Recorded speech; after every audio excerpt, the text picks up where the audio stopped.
السلام عليكم، كنتمنى تكونوا بخير وعلى خير ويلقاكم فيديو في صحة جيدة وفي أحسن الأحوال. اليوم إن شاء الله جبت لكم وصفة سهلة وبسيطة، كتحضروها هكا كوجبة غداء أو وجبة عشاء.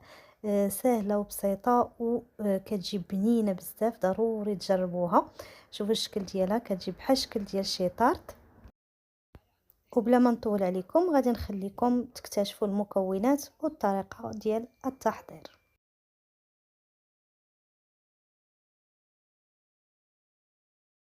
فغادي نبداو بسم الله على بركه الله في تحضير الوصفه ديالنا. هنايا كيف ما كتشوفوا خديت بطاطا اللي قشرتها وغسلتها وغادي نقطعها هكا قطع دائريه. كتحاولوا ما ترققوهاش بزاف، يعني تخليوها بهذا الشكل هذا. صافي بعد ما قطعتها غادي نضيف عليها هكا واحد المعلقه صغيره ديال الملحه. بالنسبه للكميه ديال البطاطا راه كتبقى على حساب الرغبه ديالكم وعلى حساب افراد العائله عدد الاشخاص. فضفت معها كذلك زيت الزيتون وغادي نخلط كلشي هكا مزيان، وغادي ناخذ واحد الطاوه اللي كتدخل الفران. انا فرشتها هنايا بالورق ديال الطي وصافي غادي نبدا نستف فيها هكا البطاطا. فغادي ندير انا جوج طاوات هما اللي غادي نديرهم، كيندخلوا بزوج هكا للفران، كندخلهم في مره. ممكن انكم ديروا في هذه الوصفه هذه حتى بطاطا مسلوقه. وبالنسبه لهاد البطاطا هذه ما حاجتناش فيها انها تحمر يعني في الفران، فقط غير كطيب باش كتبقى هكا قابطه راسها وما كتجيناش ناشفه. غادي ندخلها هنايا بعد ما استفتها كيف ما كتشوفوا، ندخلها الفران كطيب على 200 درجه، فران شاعل من الفوق ومن الاسفل. هنايا صافي حتى الطاوه الثانيه غادي ندخلها. وهنايا بعد ما طابت البطاطا كيف ما كتشوفوا كتاخذش واحد المده طويله، فقط واحد ربع ساعه. غادي تقيسوها بحال هكا بواحد الموس. الا لقيتوها يعني طايبه صافي راه ما حاجتناش فيها تحمر، خصها تبقى بحال هكذا. المهم انها خصها تكون طايبه. غادي ندوزو الان باش نحضروا الحشوه ديالنا. الحشوه اللي فيها هكا يعني الخضر وفيها كذلك شويه ديال اللحم وداك الشيء، كتجي زوينه بزاف وغنيه. خديت واحد المقيله درت هنايا فيها زيت، خليط ما بين زيت زيتون وزيت نباتيه. غادي نضيف واحد الحبه ديال البصل اللي هكا كتقطعوها هكا رقيقه. غادي ندوزوها هكا في هذا الزيت وغادي نشحروها شي شويه حتى كتبدا هكا كيتبدل اللون ديالها. ثم كنضيف هنايا قطع ديال الدجاج، الكميه طبعا على حسب الرغبه ديالكم. ثم كنضيف شويه ديال الثوم بودره.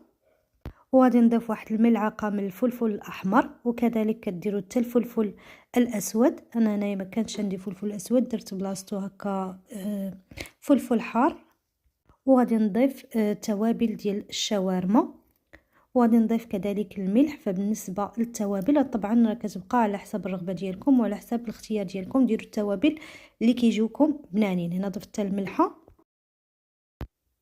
وغادي نخلطوا المكونات ديالنا مزيان على نار اللي هي مرتفعه حتى كيطيب هذاك الدجاج. فضروري ديروا على نار هكا اللي مرتفعه باش ما كيطلق لكمش هذاك داك الدجاج، ما كيطلق لكمش هكا داك الماء ديالو.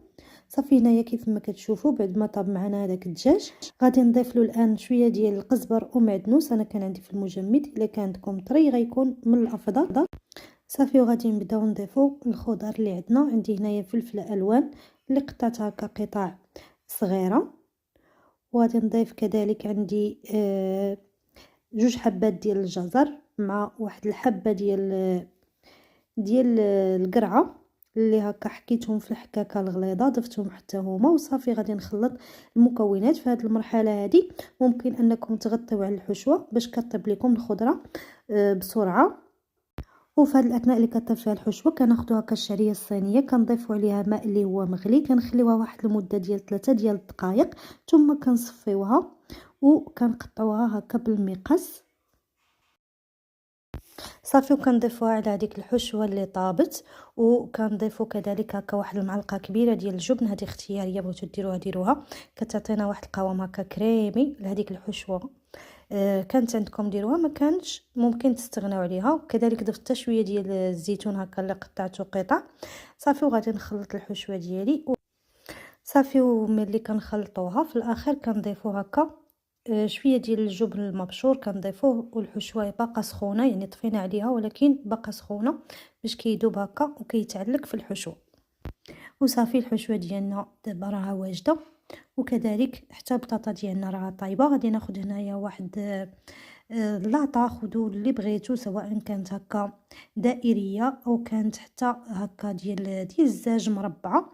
المهم اللي كان عندكم. انا خديت هذه اللي كتحل من الجوانب ودرت فيها هكا الورق ديال الطهي من الاسفل، هذاك الورق اللي طابت لي فيه البطاطا صافي. وغادي نستف هذيك البطاطا بهذا الشكل هذا. غادي ندير طبقه وكنرش فوق من هذيك البطاطا واحد شويه هكا ديال الجبن المبشور، غير كميه قليله صافي. وكنديروا هذيك الحشوه بحال هكا صافي. وغادي نحاولوا نقادوا هذيك طبقه هكا ديال الحشوه.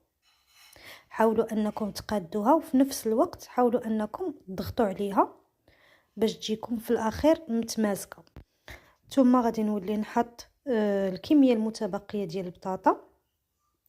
غادي ندير طبقه ثانيه ديال البطاطا. صدقوني هاد الوصفه هادي راه كتجي بنينه وكتجي رائعه وسهله بزاف في التحضير ديالها. نتمنى فعلا انكم تجربوها، وإلا وصلتوا حتى لهنايا فنتمنى انكم تشجعوني بواحد اللايك باش هكا نبقى نحط لكم وصفات، حيتاش مده طويله هذه ما حطيت حتى فيديو. فالقناه يعني راه بحال كيف ما كنقولوا راه التفاعل نزل فيها بزاف. فصافي الان كيف ما كتشوفوا استفت هذيك الطبقه ديال البطاطا. وغادي ناخذ هنايا 3 ديال الحبات ديال البيض. الا كان البيض كبير ممكن ديروا غير 2 حبات، انا درت 3. درت معاهم شويه ديال الملحه، راه ما بايناش ولكن راه درت معاهم شي شويه ديال الملحه. وغادي ندير تقريبا واحد نصف كاس هكا صغير ديال الحليب. وغادي نخلط كلشي هكا مزيان. ممكن تعوضوا الحليب هكا حتى بالكريمه ديال الطبخ اللي بغيتو، حتى بالحليب كتجي هكا زوينه صافي. وغادي ناخذ هذا الخليط هذا وغادي نحاول نفرغه بحال هكا فوق من هذيك البطاطا. وفي هذا الاثناء راه كنكون مسخنه الفران، كنديرو على 200 درجه. كندخلها فران اللي شاعل من الفوق ومن الاسفل على 200 درجه حتى كطيب وكتحمر لينا. عاد كنخرجوها وقبل ما ندخلها الفرن طبعا غادي نزيد فوق منها هكا شويه ديال الجبن المبشور. ونتلاقاو باش نشوفوا الشكل النهائي ديال الوصفه ديالنا. وهنايا بعد ما طابت معانا كيف ما كتشوفوا كيجي الشكل ديالها بحال هكا، راه كتجي من الفوق هكا مقرمشه وكتجي زوينه بزاف ومحمره، والشكل ديالها بحال الشكل ديال شي طارط. صافي غادي نحاول نحيدها هنايا من هذا القالب هذا ونضعها في صحن ديال التقديم.